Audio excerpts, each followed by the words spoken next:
This week, we hear from one of the founders of the Illinois Lodge of Research, Alphonse Cerza, in his piece titled Work, Work, Work.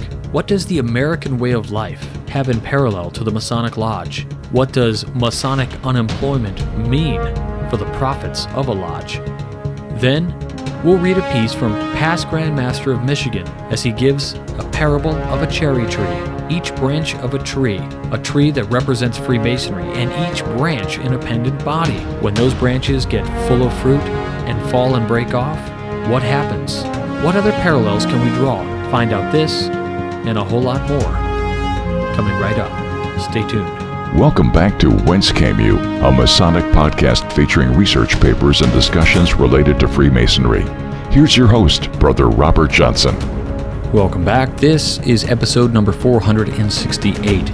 Good to be with you once again. I want to go ahead and thank our producers, our fellows, our contributors to the Whence Came You podcast. These folks have made it possible for us to offer everything we do, 50 shows a year. That's one a week, every Sunday, 9:30 p.m., like clockwork, all for you. And these people assist us in bringing this program without interruption. And so if you want to be one of those folks, head on over to wcypodcast.com to learn how you can assist. Just click on Support the Show.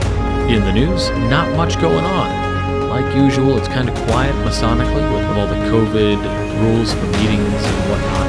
You know, we did see a little bit of a freak out when people realized the MSA website was offline and they moved to headquarters. Christopher Hodap wrote a little bit about that on his blog. I would direct you all over there to check that out.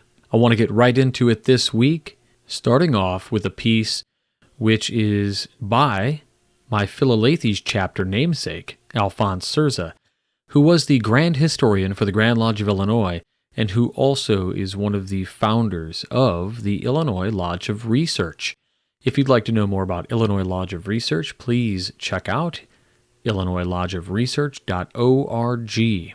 I am the webmaster over there, so if you have any questions, please feel free to send me an email. This first piece is called Work, Work, Work. Again, by Brother Alphonse Cerza, Grand Historian of the Grand Lodge of Illinois.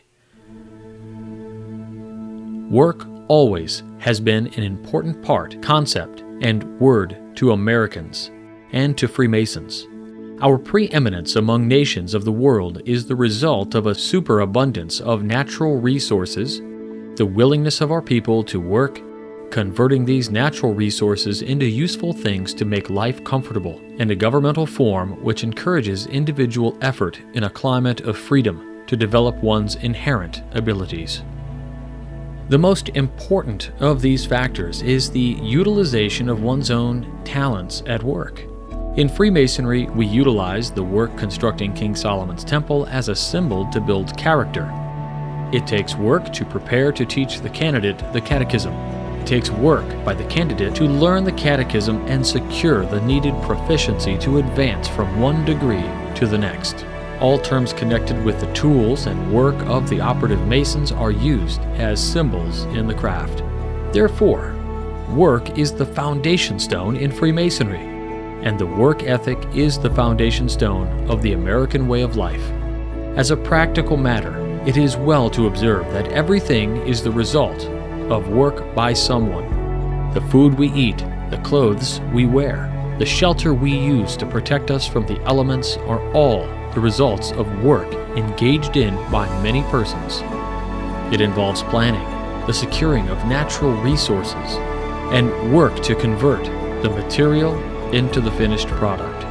Likewise, it is work that makes a candidate into a member. First, it takes work by many members to prepare themselves to be able to confer the degree with skill.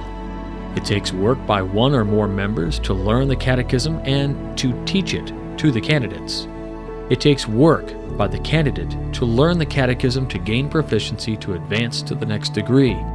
And if the lodge is doing its work well, it will retain an interest in the new member after he receives the third degree and will teach him many fundamentals about the craft, its philosophy, its heritage, and its organization and work.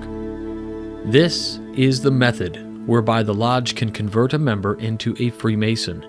There is a vital difference between being a member and being a Freemason.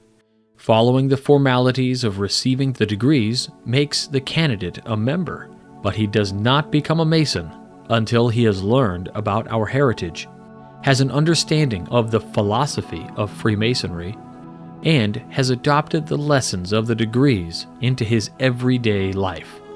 It takes much additional work to bring this about, but it is a necessary part of the work of every lodge which has been neglected for too many years in too many places.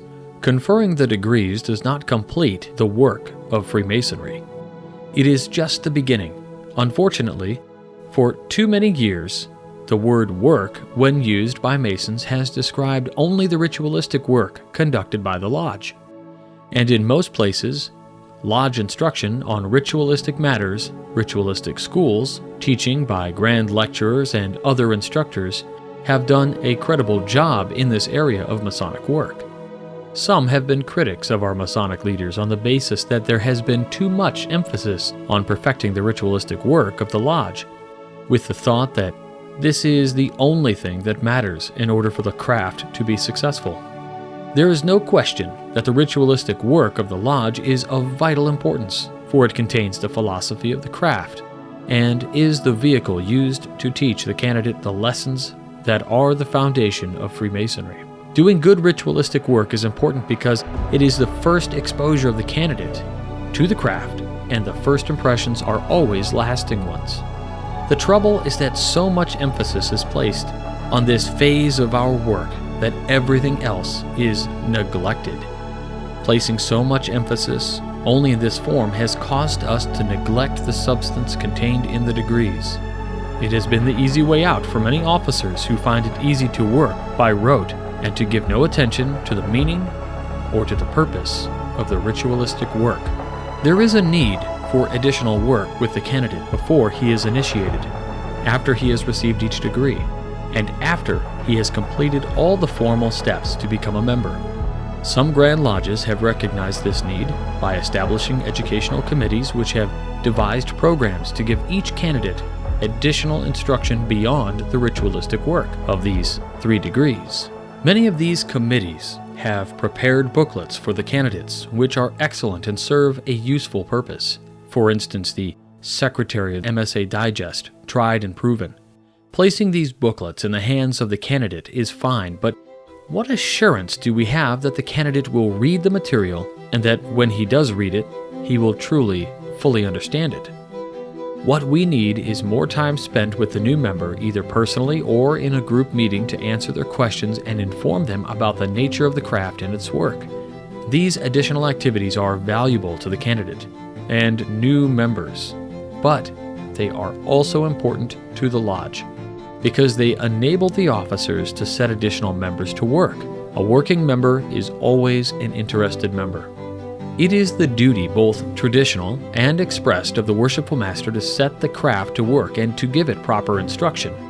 In too many places, for too many years, this duty has been interpreted too narrowly and has been confined only to the conferring of the degrees.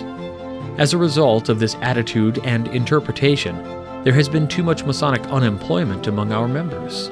The apathy that has existed within the craft in recent years and the continual net loss of members year after year would seem to indicate that more work is needed to make the craft an important part in the lives of its members. As in the business world, where productivity has been declining each year for some time, we are paying the price with loss of members and apathy. When productivity is reduced in the marketplace, we have fewer good results from the lesser work performed. It will eventually mean fewer jobs because persons cannot afford to pay the resulting higher prices. With fewer goods purchased, social tensions increase, reduced profits result, and we have more inflation. Everyone is hurt as a lower standard of living results. There has been too much underachievement per worker in the United States for too many years. Likewise, there has been too much Masonic unemployment because we have not utilized the talents of each of our members by putting them to work on projects that will make him an interested and involved member working for the benefit of the lodge and its members. See June 1980 Short Talk Bulletin, What's Your Line? There seems to be a contagious correlation between the causes that reduce productivity in the marketplace and in the Masonic organization. So it is worthy of note that if we can bring about an increase in productivity in the marketplace and in the craft, everyone in our country and in our fraternity will receive valuable dividends. In the words of Brother James A. Garfield, 20th President of the United States, quote, "If the power to do hard work is not a talent, it is the best possible substitute for it." End quote. How can we improve this situation within the craft?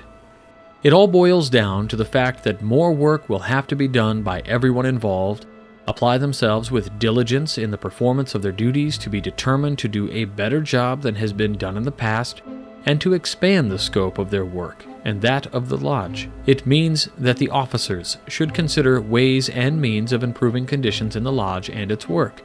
It means that the officers must change their point of view that the word work is restricted to the ritualistic effort of the lodge. The officers must take a genuine interest in each resident member, as these two elements will give some indication of the abilities of the members and what their individual interests may be. Each person is different and is not interested in the same thing.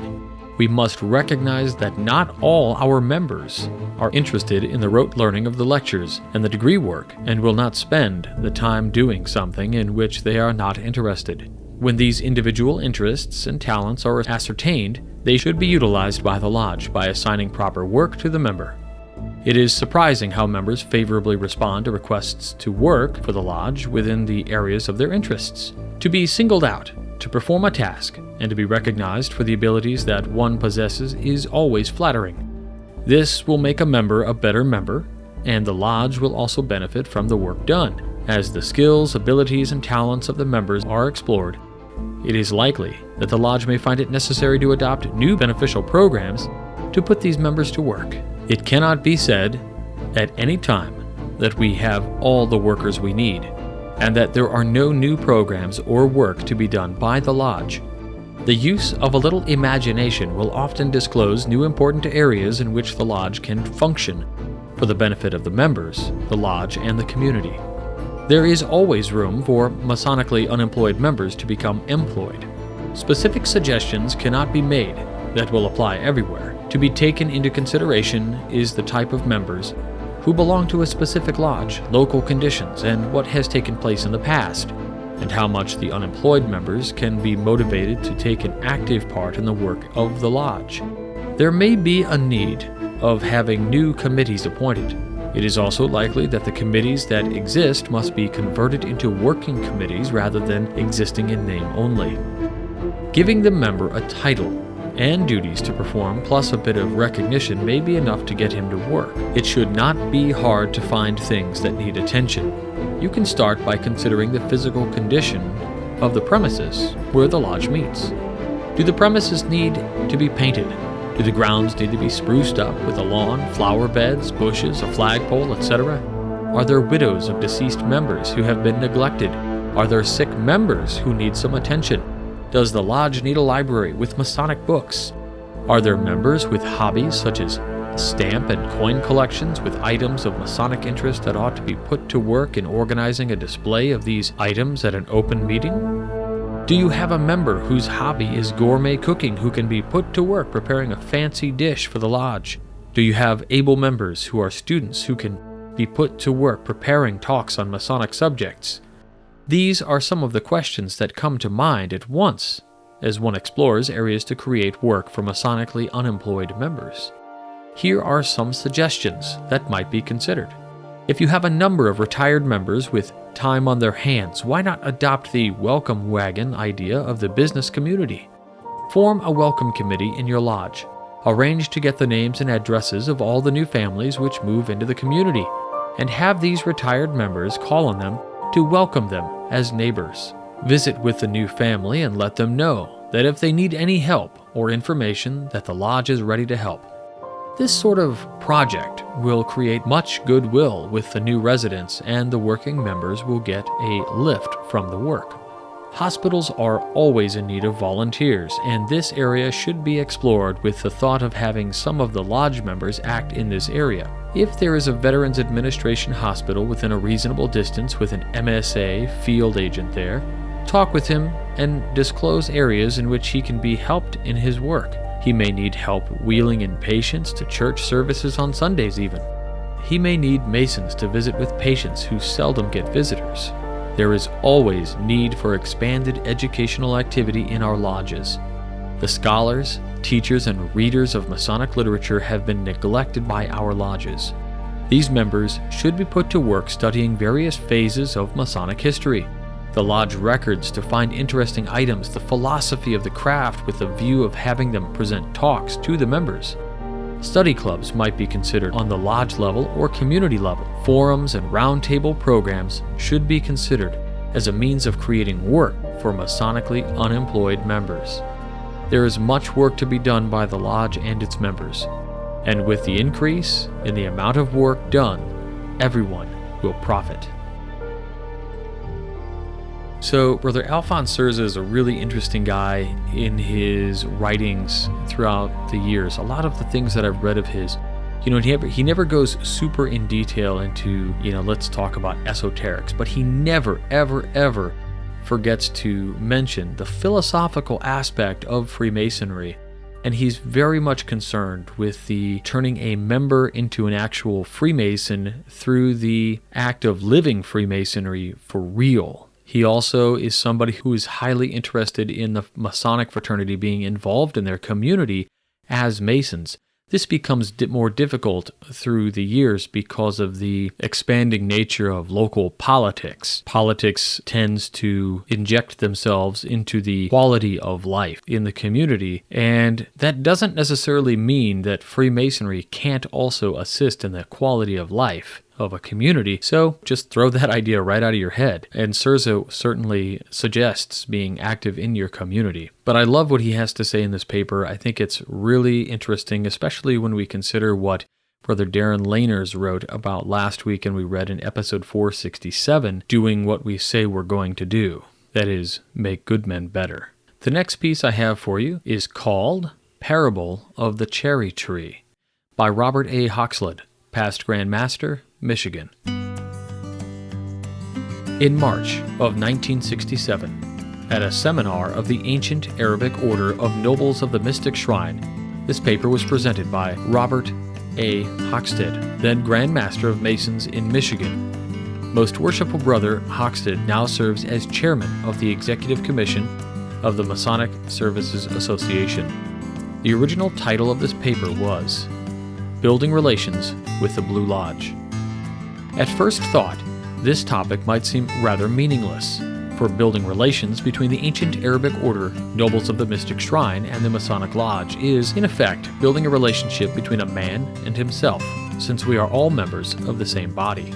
Yet, and all too often, the right hand knoweth not what the left hand is doing. And even though we be members of the same parent body, misunderstandings and lack of communication do exist. It is in the hope that a closer rapport may exist, and in the firm conviction that it should exist, that seminars such as this are called, and it is my pleasure as Grand Master of Masons to participate therein. In the spare time left over after serving the Grand Lodge, I am engaged in fruit processing in northern Michigan, and it is from this experience that I would like to draw the symbolic picture of our fraternity, and the specific application to the subject under discussion. We in Michigan grow the finest sweet cherries in the world, largely because of the manner in which we prepare the tree. The nursery stock, carefully chosen, is nurtured and tended with constant attention until the main trunk has attained growth and vigor. It is then pruned and directed into two more principal branches growing outward to prepare the greatest exposure to the elements and the largest area on the outer or bearing surface. Consider, if you will, how closely this parallels our Masonic fraternity. We institute a new lodge, or bend our attentions to one already existent. In the beginning, we give it our full attention and nurture it through the work of the brothers in securing petitions for membership. Through this devotion, the lodge flourishes and attains growth and vigor. It is at this stage, if not before, that the pruning starts, and dedicated and zealous men direct the brethren into divergent paths of the Scottish Rite, the York Rite, and the myriad of other offshoots of Freemasonry.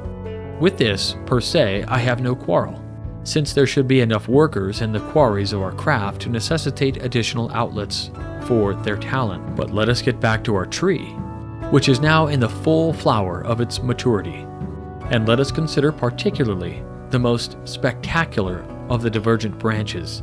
It is on this branch that blossoms are thickest in the spring, as it displays its beauties for all the world to see and provides nectar and bounteous supply for the bees which here assemble. Here too will hang in greatest profusion the fruits of the labor of the tree, fruit which will furnish food for the birds of the air, and will in harvest be plucked and utilized by man for his sustenance and pleasure. It is to this branch that I would compare the ancient Arabic order of the nobles of the mystic shrine. For all segments of our fraternity, certainly the shrine is the most colorful, and in its pageantry displays its beauties before the world as it furnishes the nectar of fellowship and pleasure to the workers in the shrindom.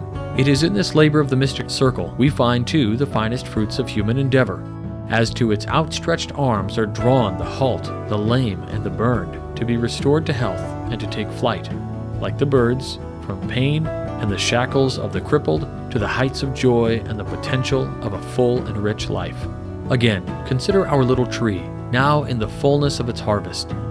Observe how the several branches deliberately separated are bending away from each other with their load of fruit. It is now that a strong wind, a chance blow, a lightning strike, or even the preoccupation of the tree itself in increasing its fruit may be the cause of stretching the fabric of the tree past its breaking point, and the branch may tear away and crash to the ground, there to die. Similarly, in our symbolic tree, again deliberately separated as to its branches, the strong wind of unfavorable publicity, the chance blow of a thoughtless remark, the lightning stroke of an ill-considered deed or proposal, or the preoccupation with an increasing of membership and activities in any one branch without a corresponding increase in the parent lodge, may so imbalance the fabric of our craft that one or all of its branches may fall away, or even the lodge itself wither from the drain on its resources. In our trees, we could probably avoid this danger by training the tree into one main stem, with smaller branches emanating from it. Thus, too, with our fraternity. There are those who say that any of the appendant bodies must be so closely intertwined with the lodge that, to all intents and purposes, they might as well be one. To this I do not subscribe. It is my firm conviction that the several parts of our order should be separated, and that, while all, of course, must stem from and owe allegiance to the lodge, it is of equal importance that they be allowed to independently flourish and to bring forth their own individual harvest of charity and good works. In actuality, the good orchardist preserves his trees by propping up the heavy laden branches and by tying the several branches together for mutual support. This I propose for our symbolic tree, and while the things of which I shall speak are directed primarily to you as fellow nobles, they may be equally applied to any of the other principal branches of the craft. I shall dwell but briefly on the props, as they are, at best, only a temporary and sometimes insecure help, and it is in the ties that we must place our trust. In general, the props which we employ might be considered to be those things which are promulgated by the grand bodies or by the temples as a unit. In this category would be the formation of shrine degree teams who are available to the lodges. This is of tremendous value in cementing relations with the lodge affected, and I most heartily endorse this program. I class it as a prop only because with changing personnel it may well be abandoned by a temple. Similarly, in respect that it is temporary in effect would be the shrine ceremonials and the publicity attendant therein.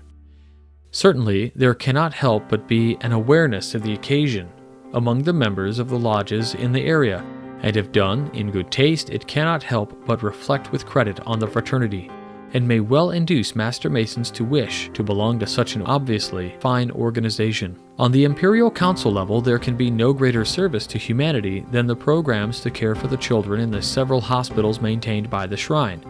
I am sure that every Master Mason joins with me in his pride at being a member of the great fraternity, which is the father to the child, which has provided this most magnificent of humanitarian charities, and on every occasion at which the hospitals are publicized, I am sure that each of us basks in the reflected credit which our relationship to the shrine makes possible. Just as the ties which bind us together, our literal tree, and the permanent and most effective means of preserving the tree, so are the figurative ties which bind our fraternity into one whole, the permanent and most effective means of promoting and preserving the fabric of our craft, and illuminating the warp and woof of that tapestry which is our fraternal life. Some of these ties are traditional and form the foundation of our bonds which join us together in unity and brotherhood. Of such is the relationship between the shrine and the rites in Masonry which require membership in the Knight Templar, or that the petitioner be a 32nd degree Scottish Rite Mason. In the final analysis, however, each and every tie is composed of a weaving together of many individual fibers, and may be best represented, in our case, as being constituted by the combined efforts and effects of the countless numbers of individual Masons who collectively form the institution we know as the Shrine. It is then through the individuals that we must look to the building of relations, even though the direction may well come from the echelon of officers within the respective bodies. By the same token, it is the individual noble who is responsible for some unfortunate incidents which have occurred within the scope of my knowledge, and which give ammunition to a brother who claims allegiance only to the lodge. As nobles, let us be always circumspect in our conduct. On the positive side, we ought to attend our lodges and evince an active interest in its affairs, develop a genuine interest in the welfare of the lodge, in the education of its members, and in the promotion of petitions for membership in the lodge, remembering always that it is from the lodge originally that shrine members must come. Finally, my brethren, let us recognize that all our relations must be on a personal, one-to-one basis, and that each of us has a responsibility to strive for not only fraternal relationship within the framework of our several Masonic bodies, but also that as Masons we must have a one-to-one relationship with our Creator, such that by faith we may forge an instrument of peace, of hope, and above all, of charity.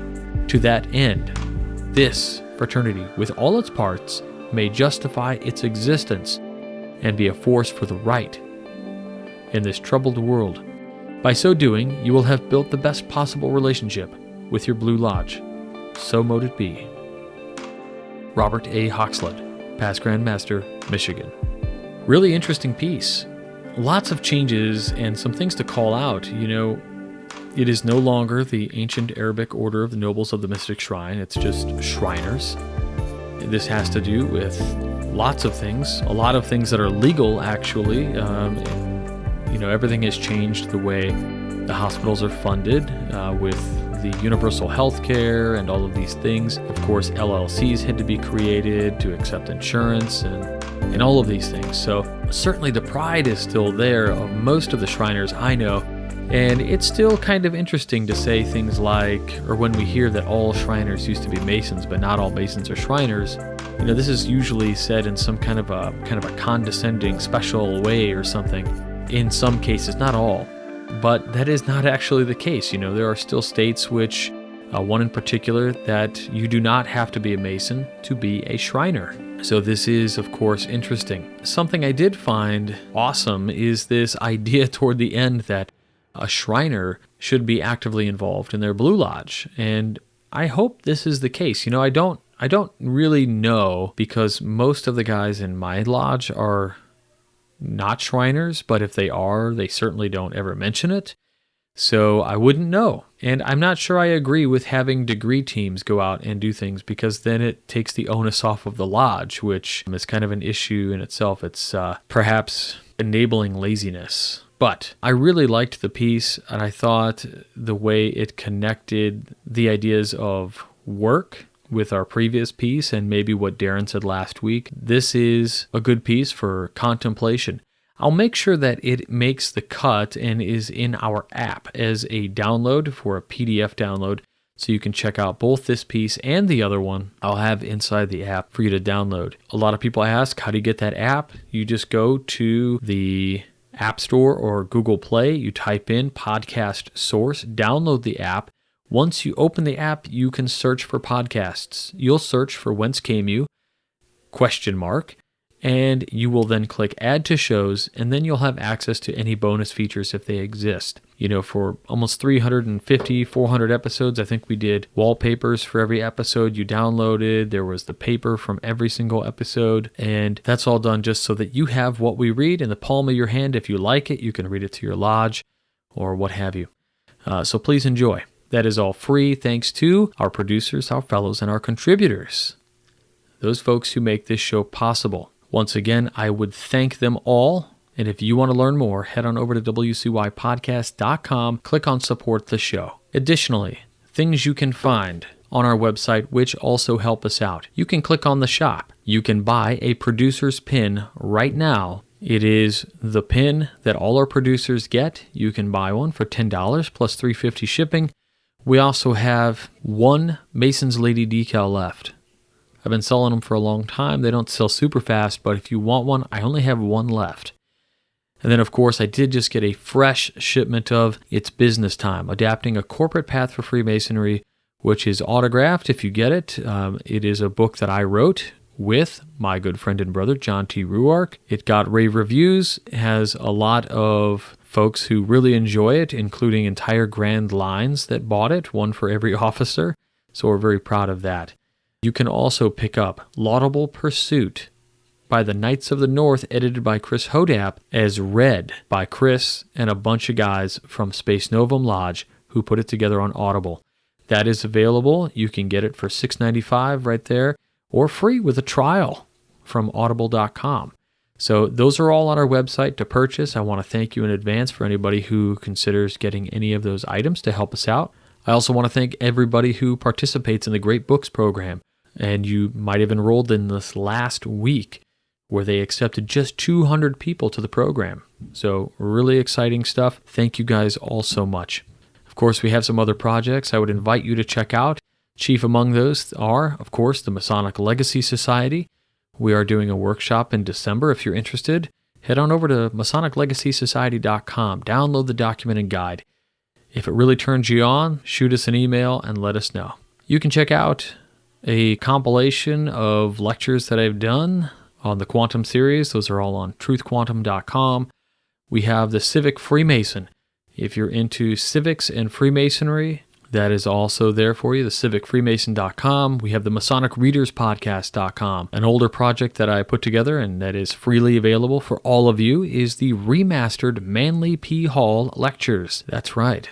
Other projects, scroll down, you'll see Remastered MH Lectures. If you click on that, it's just a Google Drive that anybody can access. You can download those.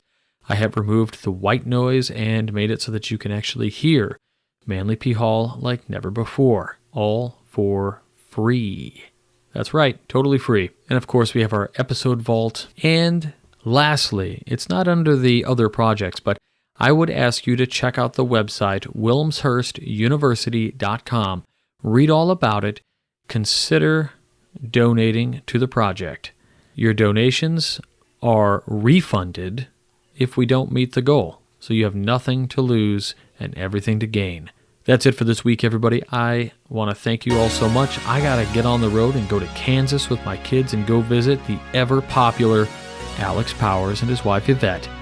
Alex, of course, is from the Historical Light podcast. He co-hosts that with Brother Robert Marshall. Alex is the director of the Kansas Lodge of Research and so much more. So we'll have some fun on the road, bringing back the Great American Road Trip. I know Chris Hodap and Steve Harrison will be very proud. But with all that in mind, I hope you all have an amazing week. Stay on the level. For Whence Came You, I'm Robert Johnson. Take care. You've been listening to Whence Came You, a Masonic podcast featuring research papers and discussions related to Freemasonry with your host, Brother Robert Johnson. Be sure to join us for our next edition.